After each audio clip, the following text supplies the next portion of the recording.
పూర్తి పేరు ఏంది? నా పూర్తి పేరు ఎంత బారం చూపించింది? అంత బారు ఉంటుంది ఆయన పేరు. బాలమురుగన్ నాగరాజన్ పుల్లిరాజు పుట్టమురుగన్ చించిన గప్ప చిన్న మురుగన్ బాలస్వామి శేఖరన్. ఆయన దేవుడు సృజించినాడు, దేవుడు కలగజేసినాడు. మరి ముందు పుట్టినోడిని ఎందుకు చంపేసినాడు? వాళ్ళని ఎవరు కలగజేసినారు? వికలాంగుడుగా ఉంటాడు, మానసికంగా అయినా లేకపోతే శారీరకంగా అయినా. Psychological patient. తెలుసును డాడీ, తెలుసును పప్పా, తెలుసును నీకు తెలుసును. కోయి కోయి కూడా బాగా ఆడుతుంది. కొయ్యి కొయ్యి కోడి కోడి కొయ్యి, సాయంత్రం వస్తా మసాలా వేయి.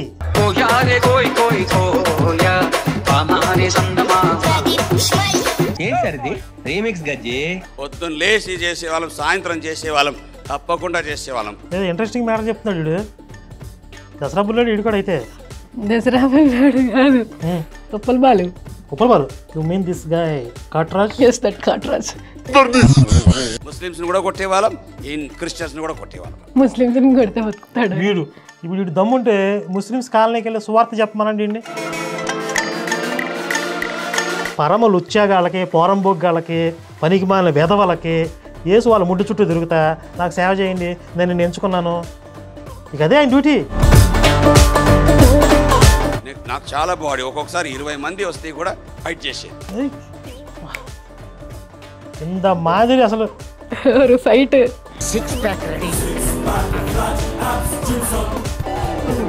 ఆరు నెలలు ఎప్పుడు నోరు బ్రష్ చేసింది లేదు. వీళ్ళకి ఇదేం అలవాటు అండి, ఎవరిని పట్టుకున్నా నేను బ్రష్ చేయను స్నానం చేయను అంటారు. ఏం గొప్పరా మీకు?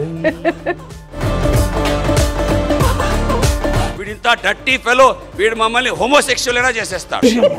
చెప్పాను అది మ్యాటర్, అసలు మ్యాటర్. ఇప్పుడు దొంగ ఇప్పుడు దాకా చెప్పరా, రాత్రి పెద్ద తప్పు చేశాను, రాత్రి పెద్ద తప్పు చేశాను, అసలు తప్పు ఇది అనమాట. చాలా సేపు సస్పెన్స్ తర్వాత నాకు కూడా అర్థమైంది. రామాయణ, మహాభారత, గీత ఇవన్నీ మా దగ్గర ఫుల్గా ఉంటాయి. ఒకటి చదివాను ఇది లేదు, ఒకటి చదివాను అది లేదు. ఇక్కడ ఇక మొదలు పెట్టేది చూడండి అలా ముంజా కొడుకు. ఇది కూడా కొంచెం టెంపర్ లేసుద్ది అన్నట్టుగానే ఉంటది. అసలు తగ్గేదేలా. చాందన్యం అనే ఒక ఉపనిషత్తు చదువుతున్నా. అందులో 63వ అధ్యాయంలో ఒక శ్లోక ఉంది, చాందగ్యోపనిషత్. ఇందులో అసలు మొత్తం చూస్తే 8 అధ్యాయాలే ఉన్నాయి. ఈడు 63వ అధ్యాయం అంటున్నాడు. అరే తుప్పా చదవా. ఆయన పేరు సనత్ కుమార. ఆయన వచ్చి ప్రజల ఆత్మలను ఇద్దరి నుండి అద్దరికి తీసుకెళ్తాడు. అంటే ఇప్పుడు ఈ సనత్ కుమారుడు ఏసని చెప్తాడేంటి? స్త్రీ సాంగత్యం ఎరిగిన వారు ఆ గుడి లోపలికి పోవడానికి వీళ్ళు వెళ్ళొచ్చు. వీడు పురుషులను ఎరిగాడు కానీ స్త్రీని ఎరగలేదు కదా. తెలిసిపోయిందా? సరే వదిలేయండి. తొక్కి తొక్కి తొక్కి తొక్కి తొక్కి తొక్కి తొక్కి రోజంతా తొక్కిన తర్వాత దాన్ని తీసి సీసాల్లో వేసి జనాలకి ఇస్తారు. దాన్ని పంచామృతం అంటారు. ఇప్పుడు పళని ప్రసాదం గురించి ఇంత అవమానకరంగా మాట్లాడుతున్నాడు వీడు. అసలు వీళ్ళ చర్చిల్లో ద్రాక్షారసం ఇస్తారు కదా, ఈ ద్రాక్షారసంకి ఒక వగరు టేస్ట్ వచ్చింది. ఆ టేస్ట్ ఎలా వచ్చింది తెలుసా? పాస్టర్ గారు వచ్చబోస్తాడు. అందులో మళ్ళీ ఎక్కువ మంది ముసలు ఉంటారు కదా, వీళ్ళు ఆ ద్రాక్షారసాన్ని చూసి వీళ్ళకి నోట్లో లాలాజాలం ఊరిద్ది అనమాట. నాకేంటో గుర్తొచ్చింది. నిజమే, వాళ్ళు దాంట్లో ఎంత తాగుతారో అంత అందులో వస్తారు.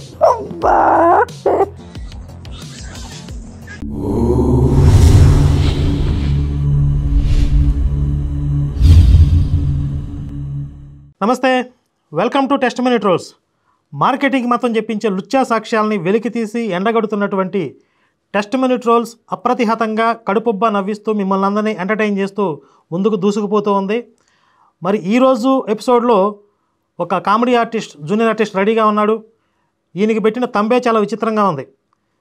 పోస్టర్ ఏం పెట్టారంటే, నిష్టగల బ్రాహ్మణ కుటుంబం, తండ్రి పూజారి, తల్లి వంట పూజారి, ఇతను శివసేన కార్యకర్త, క్రీస్తు ద్వేషి. ఇన్ని ట్యాగ్ లైన్స్ పెట్టుకున్నారు. మరి ఈ టైటిల్స్ చూడగానే మనకు అర్థమైపోతుంది, ముందు ఈయన యేసుని ఛీ అని చెప్పి అసహించుకునేవాడు, తర్వాత యేసు ఈయన వెంటబడి నువ్వు నాకు సాక్ష్యం చెప్పాలి, నాకు మార్కెటింగ్ చేసి పెట్టాలని చెప్పి యేసు ఆయన బతిమలాడుకుంటాడు. సరేలే అని చెప్పి యేసుకు వరం ఇస్తాడనమాట. వీడు ఆయన వచ్చి నెత్తి మీద నూనెతో అభిషేకం చేస్తాడు, ఆయిల్ మసాజ్ ఏదో చేస్తాడు. ఇది నేను అనుకుంటుంది. ఇంకా విచిత్రంగా విడ్డూరంగా ఏమైనా ఉంటే కనుక శ్రీలక్ష్మి గారు చెప్తారు, ఆవిడ చూసారు ఆల్రెడీ. ఎలా ఉంటుందండి ఇది? అంటే అవన్నీ కామనే, కానీ ఇంకా కామన్గా ఉండేది మన హిందూ దేవీ దేవతలని, అంటే వీళ్ళు దేనికి పనికిరాని వాళ్ళు, వీళ్ళు నిజమైన దేవుళ్ళు కాదు కాబట్టే నేను అటు వెళ్ళాను, ఉందా ఎపిసోడ్ ఉందా? అదే ఉంటుంది ఆబ్వియస్లీ.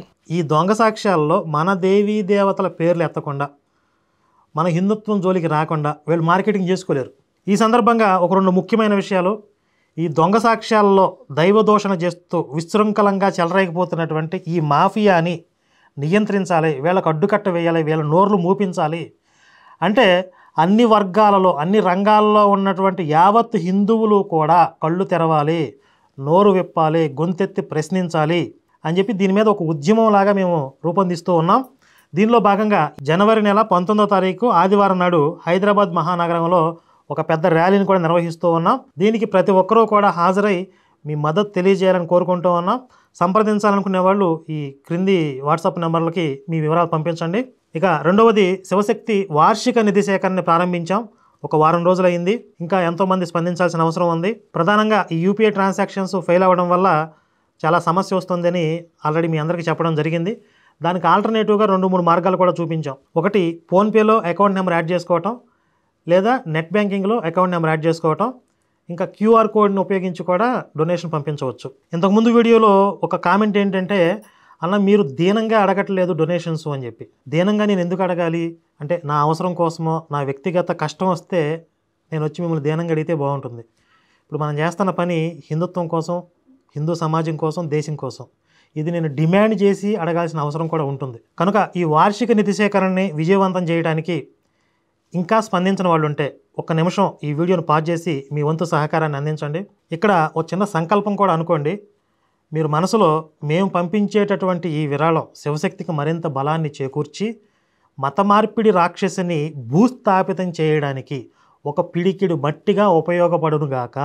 మీ అందరి సంకల్ప బలంతో వచ్చినటువంటి ఈ విరాళాలు, ఆర్థిక బలం అనేది శివశక్తిని మరింత శక్తివంతం చేస్తుంది. స్క్రీన్ మీద QR code, UPI numbers, account numbers ఉన్నాయి. మీకు వీలైన మార్గంలో వీలైన తొందరగా స్పందించగలరని విజ్ఞప్తి. ఇక మనం వీడియోలోకి వెళ్దాం. పూర్తి పేరు ఏంది? నా పూర్తి పేరు ఎంత బారం చూపించింది? అంత బాగా ఉంటుంది ఆయన పేరు. నిజంగానే షాక్ అయ్యారా? నడువిల్ మడం విశ్వనాథ అనంతనారాయణ శర్మ రామస్వామి అయ్యర్. ఇంట్లో మాత్రం ఆనందని పిలుస్తారు. అది ఇంకా ముద్దుగా ఏం పిలుస్తారంటే ఆండు అంటారు నన్ను. మా తల్లిదండ్రులు కేరళకు చెందినవారు. మా పూర్వీకులందరూ కూడా గుడిలో పూజారులు. తండ్రి వైపు నుంచి చూస్తే వారు పునస్కారాలు చేసే పూజారులు. పునస్కారాలా? పూజా పునస్కారం అంటారు కదా. ఓహో. మా తల్లి వైపు నుంచి చూస్తే వంట పూజారి అంటారు. వంట పూజారి అంటే లడ్లు, ప్రసాదాలు, పాయసాలు ఇవన్నీ కూడా తయారు చేసేది గుడిలో మా అమ్మగారి కుటుంబం, మా నాన్నగారి కుటుంబము పూజలు చేస్తారు. ఈ గుడిలో పూజారి సాక్ష్యం అనగానే నాకు ధనుంజయ శాస్త్రి అని ఒక దొంగ సాక్ష్యం గుర్తొచ్చింది. వాడు కూడా నేను తిరుమల తిరుపతి దేవస్థానంలో పనిచేసేటటువంటి అర్చకుడి కుటుంబానికి చెందినవాడిని, అక్కడ వచ్చే కొబ్బరి చెప్పలతోనే మాకు బోల్డ్ డబ్బులు వచ్చాయి, నేను అవన్నీ కూడా వదులుకొని యేసుని నమ్ముకున్నానని చెప్పాడు. అసలు వాడు పుట్టు పూర్వోత్తరాలన్నీ వెలికి తీసి వివరాలన్నీ సేకరిస్తే ఆడ అసలు పూజారి కుటుంబం కాదు, బ్రాహ్మణ కుటుంబం కాదు, తిరుమల తిరుపతికి వాడి అసలు సంబంధమే లేదు. అతను ఒక కాపు కులానికి చెందిన వ్యక్తి, అసలు బ్రాహ్మణ్ కానే కాదు. ఇది బొబ్బిలి శివశక్తి టీం వాడిని పట్టుకుని వాడి వివరాలని రాబట్టి వాడితోనే నిజాన్ని కక్కించి క్షమాపణ కూడా చెప్పించాం. ఆ వీడియో మన ఛానల్లో ఉంది. ధనుంజయ శాస్త్రి అసలు స్వరూపం అనేది ఉంటుంది వీడియో. ఆ వీడియో లింక్ కావాలంటే కింద ఇస్తాం. అలా పూజారుల వేషం వేయించి బ్రాహ్మణుల పేర్లు చెప్పించి జూనియర్ ఆర్టిస్టులను పట్టుకొస్తూ ఉంటారు వీళ్ళు. ఎందుకంటే ఒక పూజారే మారిపోయాడు, ఒక బ్రాహ్మణుడే మారిపోయాడు అని సామాన్య జనాన్ని నమ్మించడానికి. ఎందుకంటే హిందూ మతంలో బ్రాహ్మణులకి పూజారులకి విశిష్టమైన స్థానం ఉంటుంది కదా. వాళ్ళే మారిపోయారంటే సామాన్య జనులైన మీరంతా మీరు కూడా మా మార్కెటింగ్ మతంలోకి వచ్చేయండి అనే ఒక స్ట్రాటజీ అనమాట ఇది. ఇంకొకటి కూడా వాళ్ళు వాడేది ఏంటి అంటే వేదాల్లో నుంచి, ఉపనిషత్తుల్లో నుంచి ఒక తీసుకుంటారనమాట. సర్వపాప పరిహారం, మూత్రపోక్షణం ఆవశ్యం. అదే అది కాదు, ఇప్పుడు రక్త ప్రోక్షణాన్ని మూత్రపోక్షణంగా మార్చాం ఆ శ్లోకం. ఓహో ఇప్పుడు మార్చేసారా? బాగుంది ఇది. తద్మూత్రం పరమాత్మైన పుణ్యదాన బలియాలి. ఆయన సిలువకి ఇచ్చినప్పుడు వచ్చపోయాలి. రామచంద్ర. ఎవరిని నేను ఎవరిని అన్నది నేను పలానా దేవుడిని అన్నా నేను. అవును అంతే, మనకు నేను కల్పించిన దేవుణ్ణి, ఆయన మూత్రం ద్వారా మనకి రక్షణ, ఇది నేను ప్రకటించిన సువార్త. ఇప్పుడు పలానా దేవుడు నేను చెప్తలా, నాకు ఒక దేవుడు కనపడ్డాడు, ఆ దేవుడు ఆ దేవుడు మూత్రం ద్వారానే మనందరికి రక్షణ. నేను ప్రవక్తనే. ఆ మూత్రంలో తడిసిన వాడే స్వర్గానికి పోతాడు, ఆ మూత్రంలో తడని వాడు నరకానికి పోతాడు. ఇది సువార్త, నేను చెప్తున్న సువార్త. నమ్మాలి మీరు. ఇది నా మతం. ఇది నేను కొత్తగా కనిపెట్టిన మతం. కొత్త మతం ప్రవేశపెట్టకూడదు, కొత్త మతాల గురించి చెప్పకూడదు రాజ్యం ఎక్కడ లేదు. ఇప్పుడు దీని మీద కూడా కేసులు పెడతారండి కొంపదీసి. అయ్యో సరే చూసుకుందాంలే. ఇప్పుడు నేను ఏ దేవుడి పేరు చెప్పండి, రాజ్యాంగబద్ధంగా మాట్లాడదాం మనం. రైట్, చెప్పండి, మీరే చెప్తారు. ఆ ఉపనిషత్తుల్లో ఉండే కొన్ని శ్లోకాలను తీసుకుంటారు. ఉండవు, అవి కూడా ఏదో వచ్చి దానివి చెప్తారు. ఎందుకంటే ఎదురుగా కూర్చుని వాళ్ళకి తెలియదు కదా అది ఉందా నిజంగానే లేదా అన్నది. ఇంకొకటేమో అసతోమ సద్గమయ తమసోమ జ్యోతిర్గమయ అని అదొకటి తీసుకొని చీకటి నుంచి వెలుగులోకి నడిపించేవాడు. అవును, వీళ్ళు వెలుగులో నుంచి చీకటిలో తీసుకుపోతున్నారుగా. అది దాన్ని తీసుకెళ్లి వాళ్ళ దేవుడికి ఆపాదించుకుంటున్నారు వీళ్ళు. సరే, మా మూత్రం దేవుడి గురించి నేను మళ్ళీ చెప్తాను. ఆయన పేరు వేరే ఉంది, అదంతా నేను మళ్ళీ చెప్తాను. అసలు వీళ్ళ దేవుడి గురించి వీళ్ళు ఏం చెప్తాడో చూద్దాం. ఓకే. మా నాన్నగారు 47వ సంవత్సరం 1947లో మన దేశానికి ఏమంటారు స్వాతంత్రం వచ్చినప్పుడు ప్రభుత్వ ఉద్యోగం మా నాన్నకు వచ్చింది. అప్పుడు బాంబేకి వచ్చి సెట్ అయిపోయినారు. మా అమ్మ వాళ్ళ నాన్నగారు అంతకుముందే వారు ఈ గుడిలో పనిచేసుకుంటూ బయట వ్యాపారం కొరకు హోటల్స్ పెట్టారు. మీరు చూసింటారు, చాలా స్థలాలకు వెళ్తే ఆనంద్ భవన్ హోటల్ చూసింటారు మీరు. ఈ ఆనంద్ భవన్ హోటల్ అనేది మా అమ్మ వాళ్ళ నాన్నగారు అంటే మా తాతయ్య గారు ఆయన స్టార్ట్ చేశాడు. ఇప్పుడు కూడా అది మా కుటుంబీకులే దాన్ని నడిపిస్తూ ఉన్నారండి. ఈ ఆనంద్ భవన్ అని కొడితే ఒకటేమో ఓనర్స్ ఎవరంటే ద నెహ్రూ ఫ్యామిలీ అని ఒకటి వస్తుంది. It was constructed by Motilal Nehru in the 1930s. ఆ తర్వాత ఇంకొకటేమో started in Chennai in 1979 as Shri Ananda Bhavan in Washermanpet by Tirupati Raja and his elder son KT Venkatesan in 1988. Opened a second outlet in Chennai in Adyar in 1992. ఎక్కడ కూడా కేరళలో ఆనంద భవన్ స్టార్ట్ అయ్యింది అని ఎక్కడ చూపించట్లేదు. సరే, గూగుల్లో లేకుండా ఉందేమో, అలా వదిలేద్దాం, తర్వాత చూద్దాం. మా అమ్మ నాన్నగారికి 4 పిల్లలు, ఒక కుమారుడు, 2 కుమార్తెలు, మళ్ళా ఒక కుమారుడు పుట్టాడు. ఇంకా పిల్లలు వద్దు మనకు చాలని చెప్పి 1970 సంవత్సరంలో 1970లో మా అమ్మకు మా లాస్ట్ కుమారుడు అంటే పెద్ద పుట్టిన తర్వాత అప్పుడే ఫ్యామిలీ ప్లానింగ్ ఆపరేషన్ చేయించారు. ఫ్యామిలీ ప్లానింగ్ ఆపరేషన్ చేయించిన తర్వాత అన్న అంటే పెద్దవాడు అంటే తొలిచూలు అంటారు కదా, ఫస్ట్ బార్న్, జాండీస్ వచ్చి చనిపోయినాడు. ఆ దినాల్లో జాండీస్ చాలా భయంకరమైన వ్యాధి. ఆయన చనిపోయినాడు. చనిపోయిన తర్వాత ఇంట్లో దుఃఖము, బాధ, వ్యసనం. ఆ సమయంలో 1971 సంవత్సరంలో మా అమ్మగారు తిరిగి గర్భవతి అయింది. అప్పుడు పుట్టాడా? ఫ్యామిలీ ప్లానింగ్ ఆపరేషన్ చేశాక మళ్ళీ గర్భవతి అయింది ఆవిడ. ఫ్యామిలీ ప్లానింగ్ ఆపరేషన్ చేసినాక ఎట్లా అయింది? అదే చెప్తాడు ఇప్పుడు. అంటే ఫ్యామిలీ ప్లానింగ్ ఆపరేషన్ వాళ్ళ నాన్న చేశారా? ఆవిడకే చేశారు రామచంద్ర. నాకు అర్థం కాలా మరి. అంటే అది ఎవరికి అలా జరగదంట, వద్దనుకున్నా కూడా పుట్టిన బేబీ అంట ఆయన దేవుడు, వాళ్ళ దేవుడు పుట్టించుకున్నాడు అని. ఈయన పుట్టించాడా? రామశిలక పలుకు కోకిలమ్మ కొలుకు అన్నట్టుంది. ఇక సంబంధం ఏంటండి అసలు ఆ రెండింటికి? ఆడు చెప్పేదానికి ఏమైనా సంబంధం ఉందా?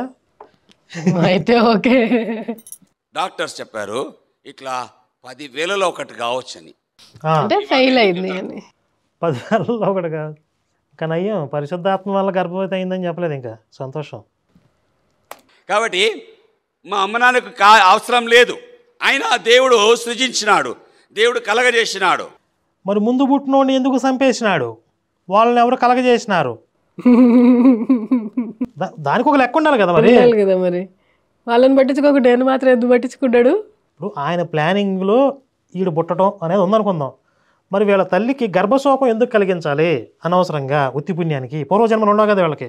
అవును, ప్రారంధ కర్మలు లేకుండా గర్భశోకం ఎందుకు కలిగింది ఆ తల్లికి? ఆడు అర్ధాంతరంగా ఎందుకు చచ్చిపోయాడు? మధ్యలో పూర్ణాయుర్దాయం ఎందుకు లేదు? వాడు చచ్చిపోయిన నరకానికి పోతాడు, యేసు నమ్ముకోలేదు కాడు. ఆయన పుట్టించింది ఎవరు? నరకం వేసింది ఎవరు? తలతోక లేకుండా. ఇప్పుడు ఈయన పుట్టించి ఈయన మతం మార్చి ఈయన రక్షించాడు. వీళ్ళ అన్ననే మతం మార్చకుండా చంపేశాడు. ఆడు ఇప్పుడు నిచ్చి నరకంలో కాలుతా ఉంటాడు. ఆడు చేసిన తప్పేంటి? ఏం లేదు. తలతోక ఉందా అసలు? ఉంటే కదా అసలు మనం ఇలా ఎందుకు కూర్చుంటాం? ఉంటే 5 నిమిషాలు రచనంబోలు అయిపోయింది ఇది. ముందు ముందు ఇంకా చాలా ఉంటుంది. ఆహా. డాక్టర్స్కు అసాధ్యమైనా కూడా దేవునికి సమస్తము సాధ్యమే. అసలు ఈడు పుట్టడమే లోక కళ్యాణం అన్నట్టు చెప్తాడు నీకు. ఒక టిపికల్ యాంగ్జైటీ వస్తుంది నాకు. స్టార్టింగ్లోనే ఇలా ఉంటే ఎలా అండి మీరు? ఈ మధ్య మీకు అంటే ఈ టెస్ట్ మనీస్ ఈ మధ్య కొంచెం బాగా అవినాభావ సంబంధం ఏర్పడింది నాకు ఈ టెస్ట్ మనీస్తో. సంబంధం ఏర్పడ్డప్పుడు మీరు కామ్గా వాటిని ఎంజాయ్ చేయాలి, యాంగ్జైటీకి గురవ్వకూడదు. నవరసాలు వస్తున్నాయి నాకు టెస్ట్ మనీస్ చూస్తుంటే. సరిగమపా 7 స్వరాలు నవరసాలు పలుకుతున్నాయి. కానీ స్టార్టింగ్ ఈరోజు ఒకటే రసం వచ్చింది, ఫ్రస్ట్రేషన్. అట్లా డిసప్పాయింట్ చేయవద్దు మీరు. నాకు అన్ని రసాలు కావాలి. నూజువీడి రసాలు, మొంతమావిడి రసాలు అంటే చాలా ఇష్టం నాకు అసలు. అయితే అమ్మ ఆరోగ్యం బాగలేదు. అమ్మ ఆరోగ్యం బాగాలేని కారణాన డాక్టర్స్ మాట ఇచ్చేశారు, తల్లినైనా బతికిస్తాం, బిడ్డనైనా బతికిస్తాం. 9 నెలలు నిండే వరకు నీ భార్యను ఉంచావా, నీ భార్య చచ్చిపోతుంది. నీ భార్య నీకు కావాలా, ఇప్పుడే బిడ్డను తీపిచ్చేయమన్నారు. ఏం చేస్తావు, 6 నెలలు నిండింది అంతే అన్నారు. కానీ మా నాన్న అన్నారు, బిడ్డ చచ్చిపోతే పర్వాలే, నా భార్యను బతికించండి అని చెప్పినప్పుడు 6 నెలలు నిండి 7వ నెల రాకముందే తీసేశారు. ఆపరేషన్ చేసి తీసిన వ్యక్తి ఇక్కడ. ఈ నెల తక్కువ ఒక్క నెల కాదు, 7వ నెలలో పుడితే నెల తక్కువ అంటారు. 6వ నెలలో, అసలు 6వ నెలలో పూడితే బ్రతకరండి. 6, 8 బ్రతకరు పిల్లలు. అసలు అది చరిత్రలో లేదు. 50 రోజులు ఇంచుమించు ఆ ఇంక్యుబేటర్లో పెట్టారు. అన్ని మందులతోనే బతికినాను అనమాట. తర్వాత వాళ్ళు అన్నారు, బతికిపోతాడు, చావలేదు, బతికిపోతాడు. కాబట్టి ఆయన హ్యాండిక్యాప్, వికలాంగుడుగా ఉంటాడు, మానసికంగా అయినా లేకపోతే శారీరకంగా అయినా. అయితే మానసిక వికలాంగుడే ఉంటాడు వీడు. బుర్ర పూర్తిగా ఎదగలేదు. విన్నప్పుడు నాకు కూడా సేమ్ అదే అనిపించింది. అదే పేషెంట్లు అందరూ చేరుతున్నారు ఇక్కడికి. సైకలాజికల్ పేషెంట్లు చూస్తున్నారుగా. తెలుసును డాడీ. ఆవిడ ఎందుకు వచ్చింది? సైకలాజికల్ పేషెంట్ ఆవిడ. తెలుసును పప్ప. రీల్స్లో ఆడుకుంటున్నారు. అసలు ఇన్స్టాగ్రామ్ మొత్తం తిరిగేస్తుంది. కొయ్యి కూడా బాగా ఆడుతుంది. కోయి సాయంత్రం వస్తా, మసాలా వేయి, కోయి. ఆయనకి ఏదో ఒక వికలాంగత ఉండింది. కొన్నిసార్లు నేను చెప్పను కానీ ఉండింది. నేను రక్షణ పొందిన రాత్రి వరకు నాకు నైట్ బ్లైండ్నెస్ ఉండింది. నైట్ బ్లైండ్నెస్ అంటే రేయి చీకటి గుడ్డి. ఇప్పుడు ఆధ్యాత్మిక అంధత్వం వచ్చింది వీడికి. రేయి చీకటి పోయి ఆధ్యాత్మిక అంధత్వం వచ్చిందనమాట. తెలుగులో మాట్లాడండి సార్. స్పిరిచువల్ గుడ్డితనం అంటే భగవంతుడి తత్వాన్ని దర్శనం చేయలేకపోవడం. ఓహో, ఓకే, అదో గుడ్డితనం. అది పోయి ఇది వచ్చిందా? అసలు అది ఉండిపోవటం అనేది జరిగిద్దా? అది ఒక నాటకం అంతే. సో నైట్ బ్లైండ్ నేను రక్షణ పొందిన రాత్రి వరకు ఉండింది. ఇంకా నయం శోభనం రాత్రి అని చెప్పలేదు, ఏదో ఒక రాత్రి తగలడ్డాలి. కానీ నేను ఇటు రక్షించబడము అది మాయమైపోయింది. ఎందుకంటే ఆ రక్షించబడిన రాత్రి ఎంత గొప్ప వెలుగు చూశానంటే.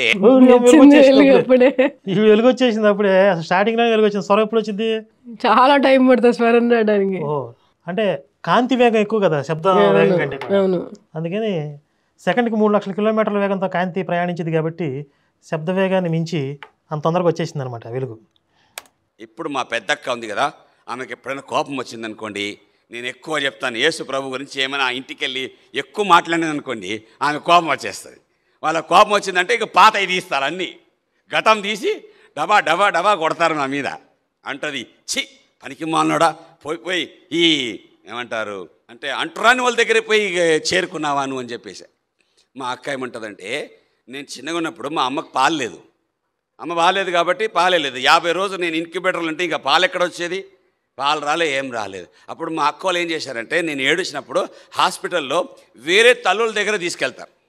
అంటే పిల్లలు కనిన తల్లులు ఉంటారు కదా, వాళ్ళ దగ్గర తీసుకుపోయి మా తమ్ముడు ఏడుస్తున్నాడు కొంచెం పాలు ఇవ్వండి, మా తమ్ముడు ఏడుస్తున్నాడు కొంచెం పాలు ఇవ్వండి అని చెప్పి ఎన్ని తల్లులు పాలు తాగిపించినారు నాకు. ఒక తల్లి పాలు తాగిన మనిషిని కాదు ఇక్కడ.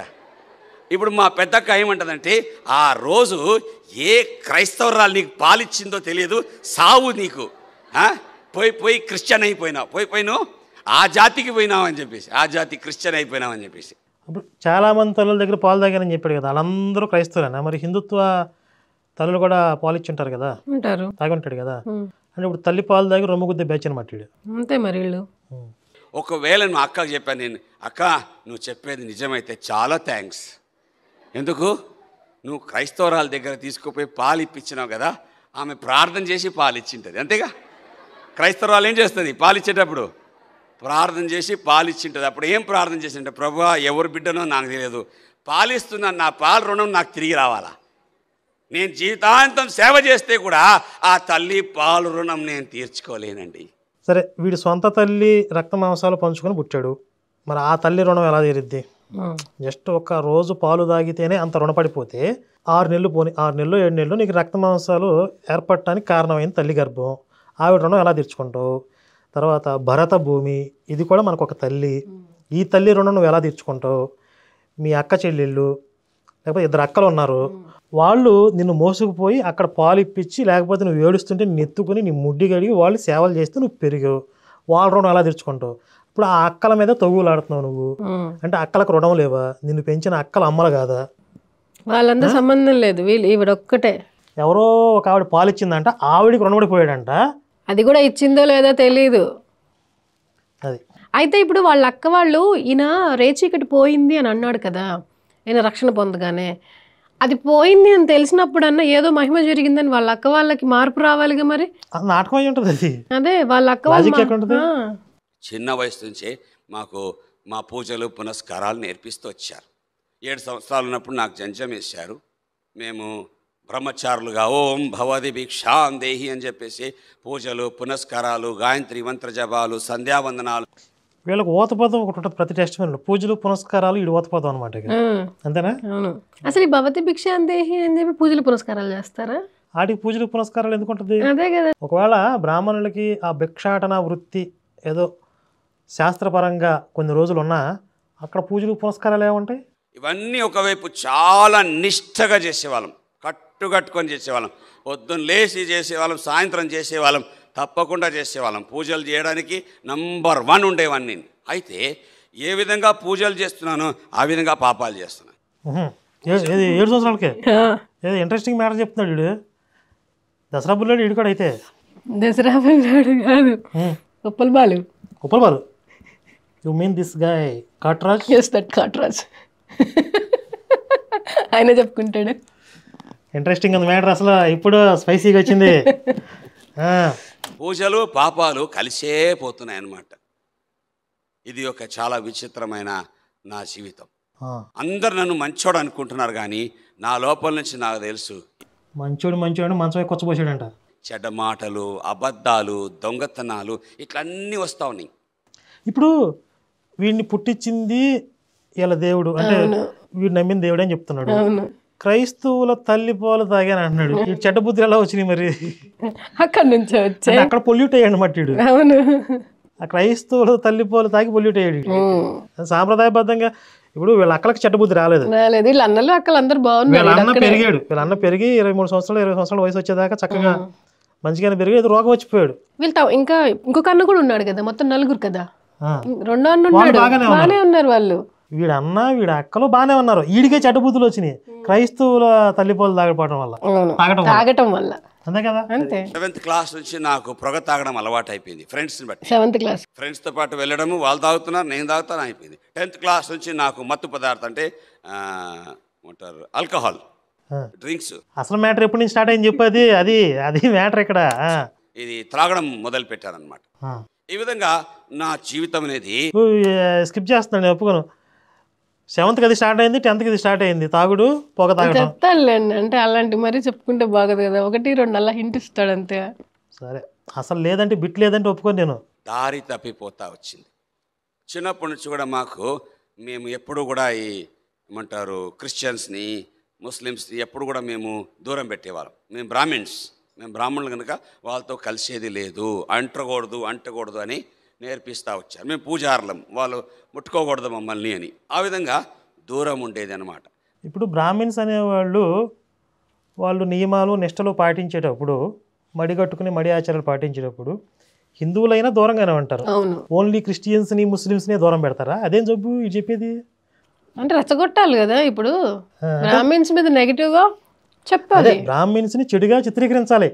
తల్లిపాలు తాగి రొమ్ము గుద్దే రకంగా తీయడు. నేను యవనస్తుడు అయ్యేటప్పటికి శివసేనలో చేరుకున్నాను. శివసేనలో చేరిపోయావా?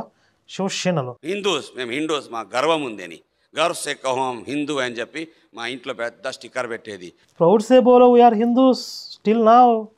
ఇప్పుడు కూడా చెప్తాం నా గర్వంగా మేము హిందూస్ అని బుడబొక్కల్లాయాల. రెండే గురి మాకు బాలాసాహెబ్ ఠాకరే గారు బోధించేవారు. బాలాసాహెబ్ ఠాకరే గారు మాకు ఏమంటారు నాయకుడు. ఆయన చెప్పినట్టుగా మేము చేసేవాళ్ళం. ముస్లిమ్స్ అందరినీ కూడా పాకిస్తాన్కి తరమాలన్నాడు ఆయన. క్రిస్టియన్స్ అందరినీ కూడా అమెరికాకు బ్రిటన్కి తరమేసండి అంటారు. అది హిందుస్థాన్ హిందూ లోగో కా హై. హిందుస్థాన్ అనేది హిందువులదే. ఇక్కడ హిందువులు మాత్రమే ఉండాలా, హిందూ దేశం చేయాలని చెప్పేసి ఇప్పుడు చెప్పేది కాదు. బాలాసాహెబ్ ఠాకరే అప్పుడు చెప్పేవాడు. ఆ మాట విని మేము రెచ్చిపోయేవాళ్ళం. రెచ్చిపోయి దొరికితే చాలు ముస్లిమ్స్ని కూడా కొట్టేవాళ్ళం, క్రిస్టియన్స్ని కూడా కొట్టేవాళ్ళం. ముస్లిమ్స్ని కొడితే బతుకుతాడు వీడు ముస్లిమ్స్ని కొట్టాడు. ఇప్పుడు వీడు దమ్ముంటే ముస్లిమ్స్ కాలనీకి వెళ్ళి సువార్త చెప్పమనండి అండి. చెప్పడం ఇప్పుడు ఈ దొంగ సాక్ష్యం ఇక్కడ చెప్తున్నా, హిందువుల మధ్యలో చెప్తున్నాడు కదా. ఒక ముస్లిం పాత బస్తీకి వెళ్ళి నేను అట్లా యేసుని నమ్ముకున్నాను, మీరు నమ్ముకున్న అల్లా దేవుడు కదా అని చెప్పమనండి అండి. జరగని పనులు అవన్నీ. క్రిస్టియన్స్లో ఏమంటే వాళ్ళు తిరగగొట్టరు. ముస్లిమ్స్ ఏమవుతుందంటే అటు ఇటు ఫైటింగ్ అవుతుంది. వాళ్ళు 2 మేము 4, వాళ్ళు 2 మేము 4 ఇట్లా కొట్టుకోవడం అనమాట. అసలు బ్రాహ్మిన్స్లో ఎవరన్నా రాడికల్ గ్రూప్గా ఉండి దాడులు చేసే గ్రూపులు బ్రాహ్మిన్స్లో ఎక్కడ ఉండరు. వాళ్ళంతా కూడా వేదాధ్యయనము, శాస్త్రం, పాండిత్యం అవును ఈ మార్గంలో ఉంటారు కదా. సాత్వికంగా ఉంటారు, వాళ్ళు తినే ఫుడ్ అది కదా. ఫిజికల్గా గొడవలు దూరంగా ఉంటారు వాళ్ళు. బ్రాహ్మిన్స్లో వీళ్ళందరూ కలిసి ముస్లిమ్స్ మీద కొట్టే అంత రాడికల్ గ్రూప్ ఉందని చెప్తున్నాడు వీడు. కానీ క్రిస్టియన్స్ని కొట్టినప్పుడు వాళ్ళు ఎవ్వరు కూడా తిరిగి మమ్మల్ని రివర్స్ కొట్టలేదు. పాస్టర్స్ కానీ సువార్థికులు కానీ భయంకరంగా కొట్టేవాని. అంటే ఇక్కడ ముస్లిమ్స్ని కొంచెం తక్కువగా చెడుగా చూపించి క్రిస్టియన్స్ మాత్రం సాధు జీవులు అన్నట్టు చెప్తున్నారు చూడండి. అసలు చరిత్రలో దుర్మార్గం అంతా చేసింది క్రిస్టియన్సే. చరిత్రలో రక్తపాతం మొత్తం చేసింది క్రిస్టియన్సే. గోవాలో లక్షల మంది హిందువులను చంపింది వాళ్ళే. ఆంధ్రప్రదేశ్లో ఇప్పుడు దేవాలయాల మీద దాడులు చేస్తుంది ఎవరో, వాళ్ళు సాధు జీవులా? ఎందుకు చీరాల్లో మా కార్యకర్తలను కొట్టి వాళ్ళ మీదే కేసులు పెట్టారు. ఎవరు? క్రిస్టియన్సే కదా. పోలీసులు రాకపోతే చంపేసేవాళ్ళు. క్రిస్టియన్స్ సాధు జీవులు 1500 మంది కలిసి 4 మీద పడ్డారు. పోలీసులు రాకపోతే చంపేసేవాళ్ళు. కొట్టి వాళ్ళ పుస్తకాలు చింపి కాలువలో పడేసి చెట్ట చెట్ట మాటలు తిట్టేవాడిని. అసలు ఆ మాటలు పలికితే కూడా అంత రోత మాటలు అంటారు. ఇవన్నీ నోట్ చేసుకోండి. ఇప్పుడు ఈడు క్రిస్టియన్స్ని కొట్టాడు, వాళ్ళ బైబిల్ని చించేసి మురిక్కాల్లో పడేసాడు, అమ్మనా బూతులు తిట్టేవాడు, యేసుని తిట్టేవాడు. ఇప్పుడు ఈడికి యేసు కనపడతాడు. ఇప్పుడు రోజు పొద్దున్న లేచి బైబిల్ సంగ్రహం పెట్టుకుని చర్చికి వెళ్ళి దశం బాగా కడతారు కదా, అలా కనపడ్డేసు వాళ్ళకి. కాబట్టి మీరు వీడిని మీకు యేసు కనపడాలంటే ఏం చేయాలి? వీళ్ళని ఫాలో అవ్వాలి. అదే చెప్తున్నాడు సాక్ష్యం అంటే నన్ను ఫాలో అవ్వండి మీకు యేసు కనపడతాడని. ఈతనేంటండి ప్రతి వీడియోలో అదే కదా. అదే ఇప్పుడు పరమ లుచ్చాగాళ్ళకి, పోరంబొగ్గాళ్ళకి, పనికి మాలిన వెధవలకి యేసు వాళ్ళ ముడ్డు చుట్టూ తిరుగుతా నాకు సేవ చేయండి, నేను ఎంచుకున్నాను. ఇక అదే ఆయన డ్యూటీ. ఆయన జీవితాన్ని చూస్తే నాకు అసహ్యం వేస్తుంది. మరి చెట్ట చెట్ట మాటలు వాళ్ళని కాదు, ప్రభువైన యేసు క్రీస్తు వారిని కూడా తిట్టాను. అట్లాంటి అది మ్యాటర్. అది ఇప్పుడు వీడికి యేసు కనపడతాడు, వీడి ముట్టు చుట్టూ తిరుగుతాడు. అంత నీచమైన వ్యక్తిని యేసు ప్రభు వారిని బూతులు తిట్టాను. నేను ఎప్పుడైనా బూతులు తిట్టానండి? నేను ఎప్పుడైనా యేసు బూతులు తిట్టాను? నాకు కనపడతాడు యేసు? మీకెందుకు కనపడతారు? మీరు బూతులు తిడితేనే కనపడతారు ఆయన. పోయినసారి చెప్పానా నేను, మీ 2 పాసలను మర్డర్ చేస్తే ఆయన వస్తాడు, మీరు బూతులు తిడితే ఆయన కనపడతాడు. అది చెయ్యండి. యేసు కనపడాలని అంత పోరంబో కావాలన్నమాట. అంతే, అంత చెడిపోవాలి.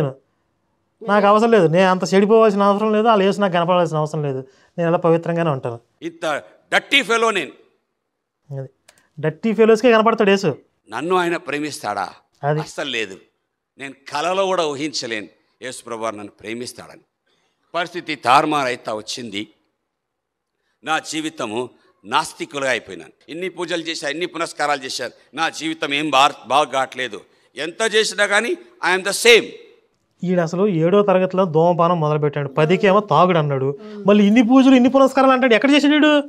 చెప్పుకుంటాం మేమంతే. తాగుళ్ళు తిరుగుళ్ళు మొత్తం చెడిపోయిన ఈడే చెప్తున్నాడా? ఇన్ని పూజలు ఎన్ని పునస్కారాలు చేశాను నా జీవితం. దాని ముందు ఏం చెప్పాడంటే, ఒక పక్క పూజలు చేస్తున్నాను, ఒక పక్క చెడిపోతున్నాను. అది ఎవడు కారణం? దానికి వాడే కారణం. మారాలని వాడు అనుకోవాలి, ఆయన అనుకోకుండా మారాలని. దేవుడు నన్ను మార్చలేదంటే బాగానే ఉన్నాడు ఇంట్లో, వీళ్ళ అక్కలు బాగానే ఉన్నారు, వీడు ఒక్కడే చెడిపోయాడు. ఎవడు కారణం దానికి? నాకు ఏ మార్పు రావట్లేదు, ఏ చేంజ్ రావట్లేదు. I'm not able to change my ways. So లాస్ట్కి ఏమైందంటే, ఈ కమ్యూనిజం అంటారు కదా, సిపిఐ అంటారు, వాటితో పోయి వెళ్ళిపోయినాను అంట. మా కేరళలో అది చాలా ఫేమస్. చాలా సిపిఐ, చాలా కమ్యూనిజం పార్టీ చాలా స్ట్రాంగ్ అక్కడ. ఇప్పుడు కూడా సిపిఐనే రూలింగ్ పార్టీ. కాబట్టి కేరళ వాళ్ళందరూ అట్టనే ఉంటారు. సో వాళ్ళతో పాటు వెళ్ళిపోతూ నేను కూడా నాస్తికుడుగా మారిపోయినాను. దేవుడు లేడు ఏం లేడని చెప్పేసి మొదలుపెట్టాను. ఇక్కడో చచ్చినాక ఎక్కడో మానవుడు కోతి నుంచి వచ్చాడు, డార్విన్ చెప్పిందే రైట్ అని చెప్పేసి దేవుడు లేడు అని ఎప్పుడైతే నేను చెప్పడం మొదలుపెట్టానో నా జీవితం ఒక వేరే రూట్ తీసేసుకునింది. అంతవరకు నేను తప్పు చేసేవాడిని. తప్పు చేసిన తర్వాత నాకు బాధ అనిపించేది. రాత్రి తప్పు చేస్తాను, పొద్దున్న లేస్తేనే బాధ అనిపిస్తాయి, అయ్యో రాత్రి అట్లా చేయకూడదు అనిపించింది కాబట్టి సరే పోన్లే. ఏం చేసావు రాత్రి? ఏం చేసావు చెప్పరా? తప్పంటే తాగుడు తిరుగుడు. తిరుగుడు అంటే అంటే సిగరెట్ మందే అనుకుంటా. అంతేనా? గుడికి పోయి ఏం చేస్తాను, టెంపుల్కి పోయి ఈరోజు 108 గుంజీలు తీస్తానని చెప్పేసి, లేకపోతే 2 కొబ్బరికాయలు ఎక్కువ కొడతానులే. 2 కొబ్బరికాయలు మామూలుగా ఒక కొబ్బరికాయ కొడతాను కదా, రాత్రి బాగా తప్పు చేశాను కదా, 2 కొబ్బరికాయలు ఎక్కువ. ఆ తప్పు అని చెప్పట్లేదండి వీడు. రాత్రి ఏం తప్పు చేశాడు? తాగుంటాడులేండి. తాగితే రాత్రి బాగా తప్పు చేశాను అన్నాడు. అదేదో ఆ సౌండ్ తేడాగా ఉంది నాకు. నెక్స్ట్ చెప్తాడు చూడండి. పాపం చేసినాక గుడికి వెళ్ళి దాన్ని ఏం చేసేవాడిని, బ్యాలెన్స్ ఏమంటారు, బ్యాలెన్స్, దాన్ని సరిపోల్చుకోవడానికి దేవునికి లంచం ఇచ్చేది అనమాట. అయినా ఇప్పుడు 10% ఇస్తున్నారు కదా చర్చిలో. అదే కదా. ఇప్పుడు పాస్టర్లు ఏం చెప్తున్నారు, మీరు పాపాలు చేయండి మాకు 10% కట్టండి పాపాలు క్షమించబడతాయి. అదే కదా. బాప్టిజం తీసుకోవడం కూడా మరి లంచమేగా అయితే. అంతే కదా. నువ్వు చేసిన పాపాలన్నీ పోతాయంటే మరి బాప్తిజంలో ఆ మునకేయంగానే మరి దేంట్లోనే కడగబడతారు, దేంట్లో అనేది క్లారిటీ లేదు నాకు. మొన్న అడిగాను, కడగబడిన తర్వాత మరి లంచం ఇచ్చినట్టే. అది కాలేజీలో చదివేవాడిని కాదు, నా పని అంతా రౌడీజం. మేము శివసేనలో ఉంటాం. ఇంతకుముందు కమ్యూనిస్ట్ అయ్యాను అన్నాడు కదా.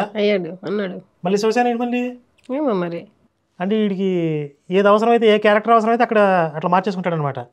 అంటే ఇప్పుడు శివసేనకి కమ్యూనిస్ట్గా సంబంధం లేదు. శివసేన పూర్తిగా హిందూ ఆర్గనైజేషన్ కదా అది. అవును, రిలీజ్ చేస్తుంది. ఇదేమో అసలు నేను నాస్తికుడిని అయిపోయాను అన్నాడు. సిపిఐ అంటే నాస్తికుడు, కమ్యూనిస్ట్ భావజాలం. ఇది కమ్యూనిస్ట్ అయిపోయినాక మళ్ళీ శివసేన అని ఎలా చెప్తున్నాడు వీడు? ఇప్పుడు బైబిల్లో కాంట్రడిక్షన్స్ ఉంటాయి, అది అలవాటు అయిపోయింది. సాక్ష్యాల్లో టెస్టిమోనీస్లో కూడా అలవాటు చేసుకోవాలి. ఎలాగా అలవాటు అవ్వలేదు మీకు ఇంకా? అంటే కొన్ని విషయాలు డైజెస్ట్ కావట్లేదు. అదే ఒక టిపికల్ యాంగ్జైటీ వస్తుందని చెప్తున్నా కదా. మీ అమ్మ కడుపులు మాడి ఎక్కడి నుంచి ఏ గ్రహం నుంచి ఊడిపడ్డారా బాబు మీరు? ఇందా చెప్పాడు కదా 6వ నెలలో పుట్టాడు, ఏదో ఒక డ్యామేజ్ ఉంటుంది బాడీలో అని, బ్రెయిన్ డ్యామేజ్ తో పుట్టాడు. ఎట్లాంటి వాడే శుభం పలకరా మనవడా అంటే మంగమ్మ కొండ 16 ఒక్కలు అన్నాడంట. ముస్లిమ్స్తో ఫైటింగ్ తర్వాత మళ్ళీ మొదలుకొచ్చి వీడు. సరే మనం కట్ చేద్దాంలేండి. క్రిస్టియన్స్ని కొట్టేది కానీ వాళ్ళతో ఫైటింగ్ ఉండేది కానీ, ఇంకొక మాకు ఫైటింగ్ ఎవరితో అంటే అంబేద్కర్ వాళ్ళతో, వాళ్ళు జై భీమ్ అంటారు దాన్ని. ఇప్పుడు వీళ్ళందరినీ కూడా అంటే హిందువులకి బ్రాహ్మణ్స్కి వ్యతిరేకంగా వీళ్ళందరినీ రెచ్చగొడతారన్నమాట. అంబేద్కరిస్టులు, కమ్యూనిస్టులు, క్రిస్టియన్స్, ముస్లిమ్స్, ఈ బ్రాహ్మిన్స్, శివసేన కార్యకర్తలకు ఇదే పని, వీళ్ళని కొట్టడమే వాళ్ళ పని అని చెప్తున్నాడు వీడు. అవును, అదే అది. చాలా కొట్లాటలు జరిగేదన్నమాట. ఆ కొట్లాటల్లో మేము పిచ్చిగా కొట్టుకునే వాళ్ళం. నాకు చాలా బాడీ, ఒక్కొక్కసారి 20 మంది వస్తే కూడా ఫైట్ చేసేది. ఇంత మాదిరి అసలు ఫైట్ బ్రాహ్మణ్ వీడు 20 మంది వస్తే అవలలో కొట్టి పడేసేవాడంట. పైగా వీడు ఎప్పుడు కూడా తాగుళ్ళు తిరుగుళ్ళు. వీడికి అంత అనారోగ్యమైన అలవాట్లు ఉండి కూడా అంత బాడీ బిల్డింగ్ ఎక్కడైందో, వీడు 20 మందిని ఎలా కొట్టి పడేసాడు. ఆ ఇంటున్న వాళ్ళు గొర్రెలు కాకపోతే ఇంకేమంటారు మీరు చెప్పండి. నేను ఒక్కనే వాళ్ళు 20 మంది అయినా కూడా కొట్టడం, వాళ్ళు కూడా నన్ను కొడతారు, నాకు కూడా దెబ్బలు తగులుతాయి, నన్ను కూడా ఎక్కడో ఒక చోట పొడిచేస్తారు, అయినా పర్వాలే వాళ్ళని కొట్టే వస్తానన్నమాట. పొడుస్తారైనా బతికాడా? వీళ్ళు చూస్తుంటే ఏ క్వశ్చన్ కూడా అనిపించట్లేదే. జీవితం అట్లా పూర్తిగా నాశనం అయిపోతాச்சு. అంతకు ఎప్పుడైతే నేను దేవుడు లేడని చెప్పాను కదా, ఆ తర్వాత ఏమైందంటే నా మనసులో ఆ తప్పు చేశాను కదా అనే ఆ బాధ కూడా పోయింది. అంటే వీడు కమ్యూనిస్ట్గా మారిన తర్వాత హిందువుగా ఉన్నప్పుడు గిల్ట్ ఉండేది ఏదైనా తప్పు చేస్తే. కమ్యూనిస్ట్గా మారిన తర్వాత దేవుడు లేడు, పాప భీతి లేదు కదా. అంటే వీడు కమ్యూనిస్ట్గా మారిన తర్వాత కూడా వాళ్ళని కొడుతున్నాడు. ఎవరిని? క్రిస్టియన్స్ని, ముస్లిమ్స్ని. ఇప్పుడు అంతకుముందు హిందువులు, బ్రాహ్మిన్స్, శివసేన వాళ్ళు కొట్టేవాళ్ళు అని చెప్పాడు కదా, అదంతా అబద్ధం. వీళ్ళే కమ్యూనిస్టులే అల్పసంఖ్యాక వర్గాలు కొడుతున్నారు. దాన్ని శివసేనకు ఆపాదించాడు. అది ఇప్పుడు చెప్పేది. ఓకే, ఇక ఏమైపోయిందంటే నేను ఒక మనిషి కాదు, నేను ఒక జంతువులాగా జీవించిన, పశువులాగా జీవించిన. ఇప్పటికీ పెద్ద డెవలప్మెంట్ లేదులే, అర్థమవుతుంది. నమ్ముతారో నమ్మరు కానీ 6 నెలలు ఎప్పుడు నోరు బ్రష్ చేసింది లేదు. వీళ్ళకి ఇదేం అలవాటు అండి, ఎవరిని పట్టుకున్నా నేను బ్రష్ చేయను స్నానం చేయను అంటారు. ఇదేం గొబ్బురా మీకు, గొబ్బునాయాళ్ళందరూ తగలడ్డారు మాకు. 6 months పళ్ళు కూడా తోమని నేను ఎవరైనా అడిగితే పుల్లలు ఎప్పుడయ్యా బ్రష్ చేస్తాయంటే అని. బట్టలు మారేది లేదు, 6 నెలలు వేసుకునేది తీసి పారేసేది అంతే, బట్టలు మారేది లేదు. అంత భయంకరమైన జీవించిన, పెద్ద జుట్టు పెట్టుకొని గడ్డం పెట్టుకొని పిచ్చోడ్లాగా జీవించేవాడిని. మా అమ్మ నాన్న అంతా బాధపడేది. నేను ఇంటికి కూడా వెళ్ళేవాడిని కాదు. మా నాన్నకు నాకు ఎప్పుడు గొడవ, ఎందుకంటే నా లైఫ్ రాంగ్. మా నాన్న ఏమో నన్ను దిద్దాలా దిద్దాలా దిద్దాలా అని ట్రై చేసేవాడు. నేను ఎక్కడ దిద్దుబాటు ఒప్పుకుంటాను. నాన్నను కొట్టిన అంత మూర్ఖుణ్ణి, అంత దుర్మార్గుని అంటే మా నాన్న మీద చెయ్యేసుకొని మా నాన్నని కొట్టాను. ఎంత చెడ్డ చెడ్డ మాటలు తిట్టాను మా నాన్నని. చూడండి, వాళ్ళ దేవుడు వరప్రసాదంగా పుట్టినాడు, తండ్రిని కొడుతున్నాడు, చెడు తిరుగుడు తిరుగుతున్నాడు, ఒంటికి శుచి శుభ్రం లేదు అంటే వీళ్ళ తల్లిని రిస్కులో పెట్టి ఇంత దరిద్రాన్ని పుట్టించాడు దేవుడు. ఇలాంటి జీవితం జీవిస్తూ ఉంటే 91వ సంవత్సరంలో మా నాన్నగారు యాక్సిడెంట్ అయింది. ఆయన తలకు దెబ్బ తగిలింది, ఆయన కోమాలో వెళ్ళిపోయినాడు. అప్పుడు మా అమ్మ ఫోన్ చేసింది. వాళ్ళు చెప్పారు ఇట్లా మీ నాన్నకు బాగలేదు.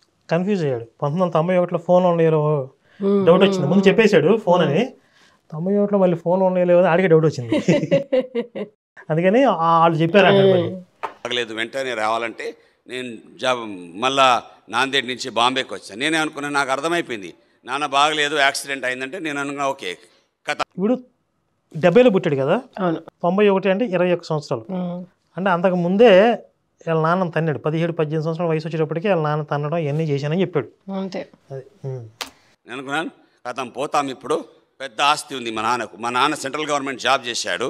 సెంట్రల్ గవర్నమెంట్ జాబ్ రిటైర్ అయిన తర్వాత అప్పుడు బాగా పైసలు ఉంది మా ఇంట్లో పైసలు బాగుంది, ఆస్తి అమ్మేస్తాం, నాకు కనీసం 10-20 లక్షలు వస్తాయి, హ్యాపీగా జీవిస్తాను. 28 lakhs అంటే అప్పుడు చాలా గ్రేట్. అయితే అది నా జీవితానికి మార్పు వచ్చే సమయం వచ్చింది.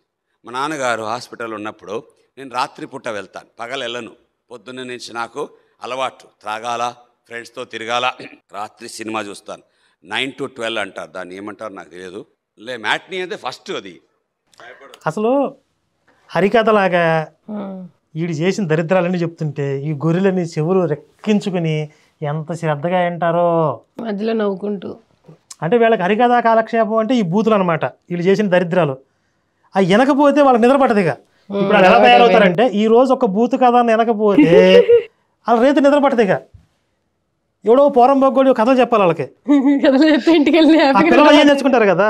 అవును. ఇప్పుడు ఆ పిల్లలు కూడా ఏమనుకో, చర్చిలో పిల్లలు ఏమనుకుంటారు, మనం కూడా ఇష్టం వచ్చినట్టుగా చండాలం అంతా చేసేసి 20-30 సంవత్సరాలు వచ్చినాక లేదా 40-50 సంవత్సరాలు వచ్చినాక ఏదో నమ్ముకుందాం. ఎందుకు ఆయన వస్తాడు, కనపడతాడు, అప్పుడు వెళ్ళిపోదాంలే, ఆయన వచ్చి నన్ను మార్చుకుంటాడు. అదే కదా నేర్చుకుంటారు పిల్లలు, అదే నేర్చుకుంటారు. అవును. అది మొత్తానికి మీ పిల్లలకి ఇది నేర్పుతున్నారు అనమాట. Very good. మా నాన్న అర్ధరాత్రులో కోమాలో కేకలేసేవాడు, అయ్యో అయ్యో ఆనందం రక్షించుము, నప్పున్సకులు నన్ను పట్టుకొని అగ్నిలో పడేస్తున్నారు. మా నాన్నని కదిలిస్తే కదలడు, కోమాలో ఉన్నాడు. డాక్టర్స్ని పిలిస్తే ఇదేమో మాకు అర్థం కావట్లేదు, హీఈస్ హాలుసినేటింగ్ అనేవాళ్ళు. హాలుసినేటింగ్ అంటే అది ఒకలాగా ఆయన మెదడులో ఏదో అట్లా జరుగుతూ ఉంది, మేమేం చేయలేమని చెప్పేసి. నాకు భయమైంది, నేను చాలా బాధపడ్డాను. ఎందుకు మా నాన్న నా పేరు పిలుస్తాడు, నేనేం చేస్తాను, నాకెక్కడ తెలుసు ఈ అగ్నిలో పడేస్తే నేనేం చేయాలి, ఆయన అగ్ని పడేస్తే.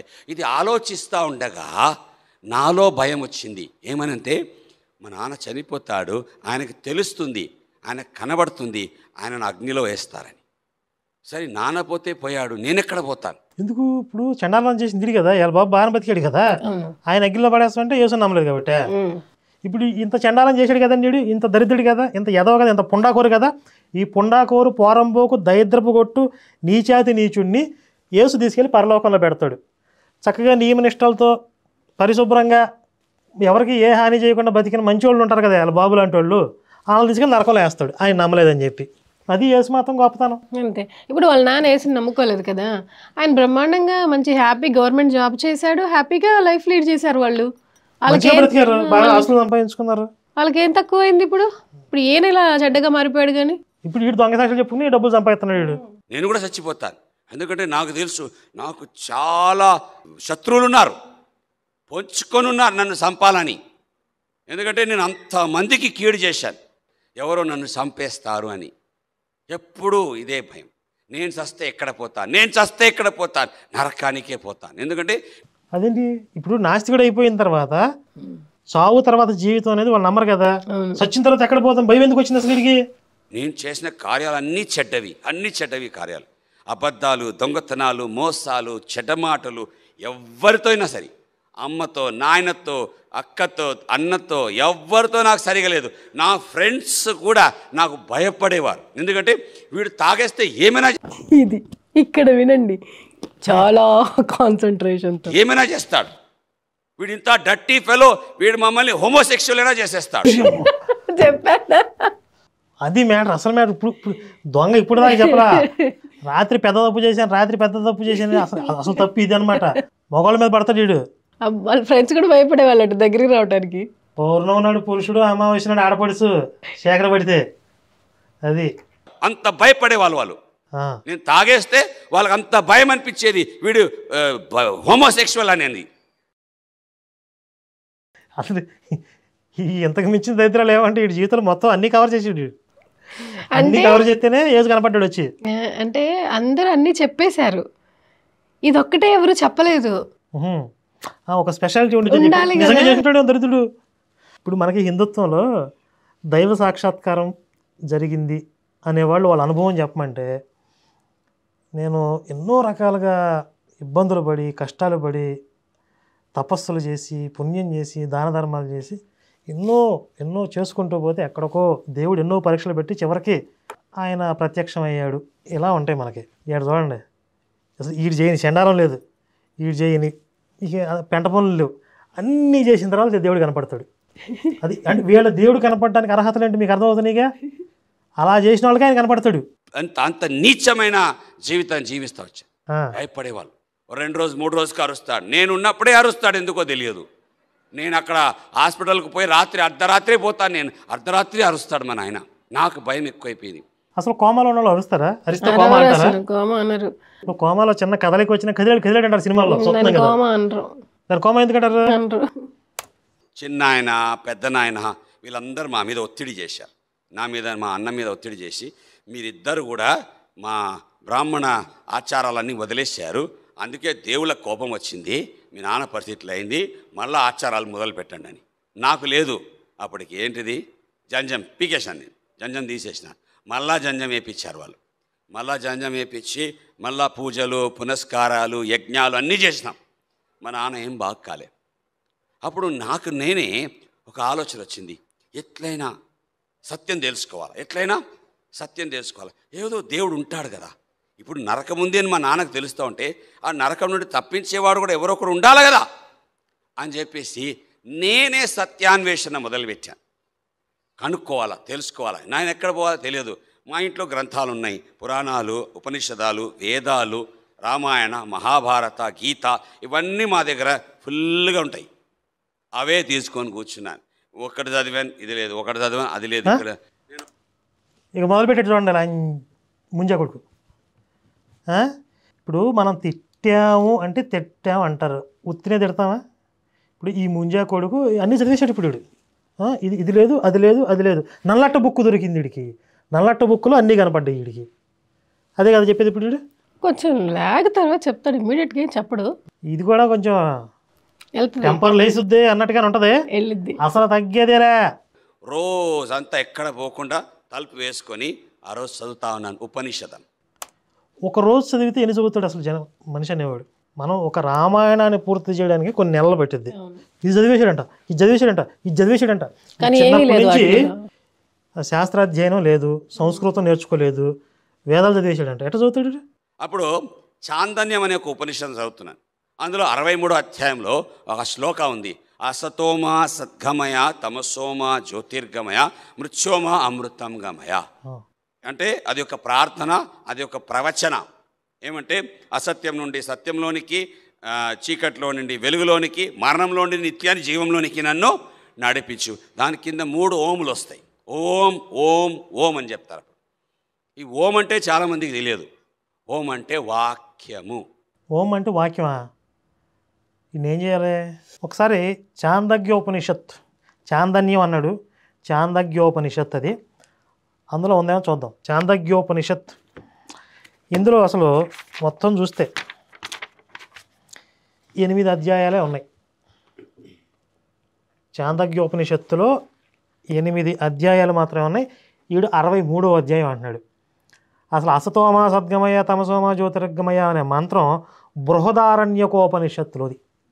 బృహదారణ్యకోపనిషత్తులో ఉన్న మంత్రాన్ని తీసుకొచ్చి చాందగ్యోపనిషత్తులో చేర్చి ఇందులో 8 అధ్యాయాలు ఉన్నదాన్ని 63 అధ్యాయాలు అని చెప్తున్నాడు.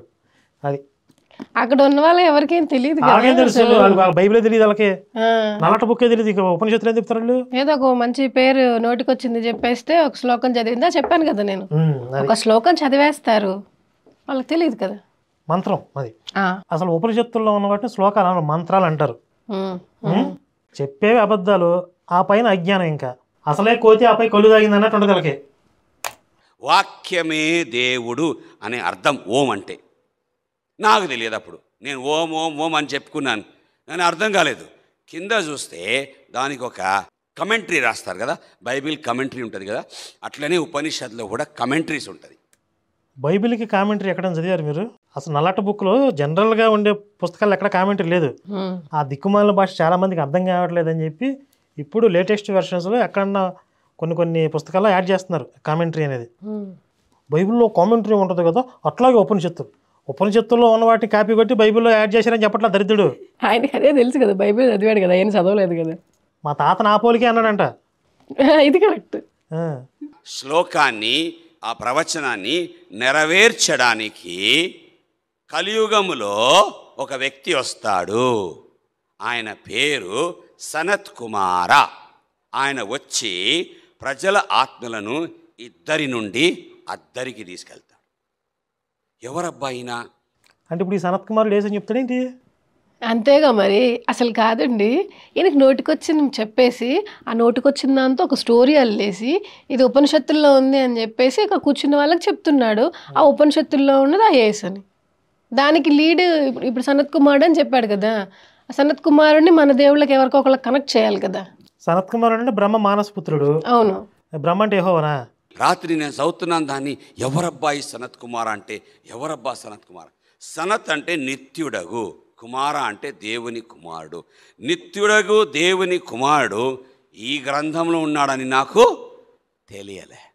నేను మా గురువారికి రాశాను, శంకరాచార్య గారు మా గురువు, ఆయనకు లెటర్ రాశాను, ఈ సనత్ కుమార ఎవరో నాకు చెప్పండి, నేను వెళ్ళి పూజ చేస్తాను, నాకు ఆయన మోక్షం ఇవ్వాలా అని.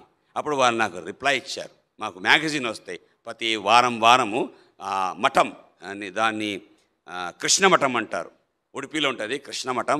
శంకరాచార్య గారి నుంచి మాకు ఉత్తరం వచ్చింది. ఏం ఉత్తరం రాశారంటే, నువ్వు అడిగిన ప్రశ్నకు మేము కనుక్కుంటే సనత్ కుమార ఎవరో మాకు ఏమంటారు ఎగ్జాక్ట్గా మాకు తెలియదు, బట్ ఏమంటారు వి అజ్యూమ్, మేము అనుకునేదేమనగా శివుని యొక్క రెండో కుమారుడు, అంటే ఆయన మా దగ్గర కార్తీక్ అంటారు, కార్తీకేయుడు ఆయనే ఉండొచ్చు. మురుగన్, కార్తీకేయుడు అంటారు, మురుగన్ అంటారు, మీకు తెలుగులో సుబ్రహ్మణ్య స్వామి ఆయనే సనత్ కుమార కావచ్చు, పళనికి వెళ్ళి అక్కడ నువ్వు పూజ చేసుకోమన్నాడు, రాశాడు ఆయన. ఇప్పుడు నిజంగా జరిగితే ఆ లెటర్ కూడా చూపించేవాడు కదా. అవును, చూపించాలి. శంకరాచార్య మఠం నుంచి ఈ లెటర్ వచ్చిందని చూపించేవాడు కదా. అవును, అంటే జీవితం మీద బాగా పరిశోధన చేస్తున్నాడు కదా. అసలు అయినా మఠం నుంచి వస్తే ఆయన బ్రహ్మ మానసపుత్రుడు అని చెప్పి చెప్పాలి. సనత్ కుమారుడు ఎవరో తెలియదు అంటారు, ఎవరన్నా తెలియదని అన్నారు కదా. అది కూడా శంకరాచార్య సంప్రదాయంలో ఉన్న గురువు అంట, మాకు సనత్ కుమారుడు ఎవరో తెలియదు అని చెప్పాడంట. నీ మొహంలో కాకిరెట్టే ఎట్ట సాటిస్ఫై కాలే. ఎందుకు సాటిస్ఫై కావాలంటే, సాటిస్ఫై కాలేదు. ఇప్పుడు మళ్ళీ రైతులు గుర్తొచ్చింది దరిద్రుడికి. కావాలంటే ఆ పళని పెద్ద కొండ, ఆ కొండ మీద మురుగన్ కోవిల్ అంటే గుడి, సుబ్రహ్మణ్య స్వామి గుడి ఉంటుంది అక్కడ. ఈ పళని సుబ్రహ్మణ్య స్వామి గుడిలో పూజ ఎట్లా ఉంటుందంటే, సూర్యుడు ఉదయించక ముందు కొండ ఎక్కాల. సూర్యుడు ఉదయించక ముందు ఇంట్లో స్నానం చేసి, లేకపోతే దారిలో ఒక వాగు ఉంటుంది, ఆ వాగులో స్నానం చేసి కొండ ఎక్కాల.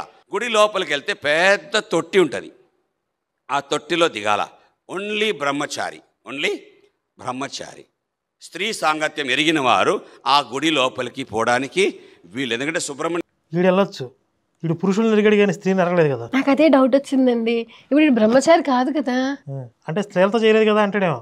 అలాగా ఆ గుడిలో ఆ తొట్టిలో దిగాల. ఆ తొట్టిలో దిగేటప్పుడు ఒక్క అడ్డగుడ్డ మాత్రం ఉంటుంది. అడ్డగుడ్డ అంటే ఒక చిన్న లంగోటు ఉంటుంది. మాకు ఒక లంగోటు కట్టుకొని అందులో దిగాల. సూర్యుడు అస్తమించేంత వరకు ఆ గుంటలో ఉండాల. పెద్ద తొట్టి, ఆ పెద్ద తొట్టిలో ఉండాల. ఏం చేయాలి? అక్కడ 15-20 మంది యవనస్తులు ఉంటాం. అక్కడ సైడ్లో రాడ్ ఉంటుంది, దాన్ని పట్టుకొని కాళ్ళతో తొక్కుతూ ఉంటాం. ఆ గుడికి వచ్చే ప్రసాదాలు, అట్టిపండ్లు, తర్వాత యాపిల్ పండ్లు అన్నీ ఆ తొట్టిలో తీసుకొచ్చేస్తారు. వాటన్నిటిని కూడా కాళ్ళతో తొక్కుతాం. తొక్కి తొక్కి తొక్కి తొక్కి తొక్కి తొక్కి తొక్కి రోజంతా తొక్కిన తర్వాత దాన్ని తీసి సీసాల్లో వేసి జనాలకి ఇస్తారు. దాన్ని పంచామృతం అంటారు. మీరు నవ్వుతారు, కానీ సత్యం ఏమంటే అది తెచ్చుకొని ఇంట్లో పెడితే నెలల తరబడి దానికి బూజు పట్టదు. బూజు పట్టదు అంటే ఆ దేవుడు గొప్పవాడా? కాదు. ఆ దేవుడు గొప్పవాడు కాదు. మా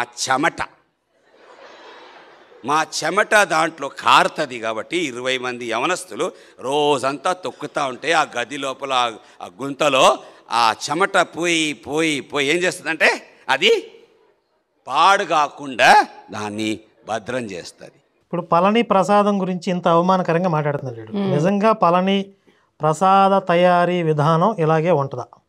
లేకపోతే ఈయన ఏం చేయాలి? నిలువుగా పాత్ర వేయాలా వద్దా? ఈయన్ని 20 మంది కలిసి తొక్కి చెమటతో ప్రసాదం తయారు చేస్తారు అని చెప్తున్నాడు కదా.